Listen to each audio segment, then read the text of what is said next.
Hi friend, Priyanka फॅमिलीमध्ये तुमचं स्वागत आहे. मैत्रिणींनो, आज मी काळ्या वाटणातलं मटणाचा गावठी रस्सा बनवला आहे बघा. प्रथम मी स्वच्छ मटण धुवून घेतलं 2-3 पाण्याने.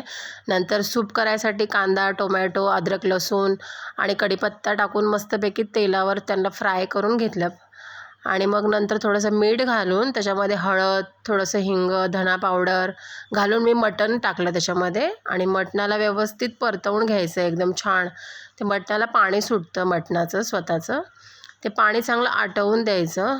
पाणी आटत आटत आलं की आपण त्याच्यामध्ये मग थोडंसं गरम पाणी करूया आणि ते त्याच्यामध्ये घालूया, की जेणेकरून सूप एवढं सुंदर आणि टेस्टी होतं ना मटणाचं. तुम्ही बघताय एकदम छान मटणाचा रस्सा मी तयार केला होता काळ्या वाटणातला. प्रथम स्टॉक बनवू आपण मटणाचं सूप, म्हणजे छान टेस्टी. मटण आपण कुकरला लावूया 4 ते 5 शिट्ट्या. तोपर्यंत मी भाकऱ्या केल्या. 2 भाकऱ्या केल्या होत्या मी माझ्यासाठी आणि माझ्या मिस्टरांसाठी. भाकरी मटणासोबत भाकऱ्या खूप छान लागतात. कारण नंतर मी पुन्हा काळं वाटण जे बनवून ठेवलं होतं तुम्हाला जे दाखवलं मी, ते पुन्हा कुकरमध्ये तेल घातलं, वाटण घातलं.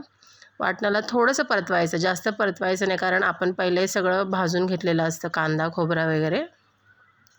वाटण परतवलं की थोडंसं त्याच्यामध्ये मग आपले मसाले टाकायचे. लाल कश्मीरी मसाला, मटण मसाला, माझ्याकडे काळा मसाला आहे, गावठी काळा मसाला आपला, घाटी मसाला, आणि थोडीशी हळद घालून मग आपलं जो सूप केलेला आहे ना, ते सूप थोडंसं ते टाकून मसाला परतवून घ्यायचा छानपैकी.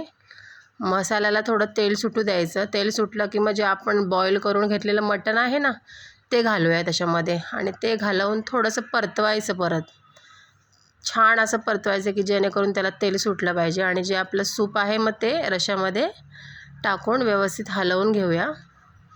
आणि मग उकळी आली ना मटणाला, अशी छानपैकी सुगंध सुटला होता फ्रेंड्स. छान उकळी आली की त्याच्यावर कोथिंबीर टाकूया आणि मस्तपैकी मटण सर्व करूया. खूप टेस्टी भाजी होते, तुम्ही करून बघा.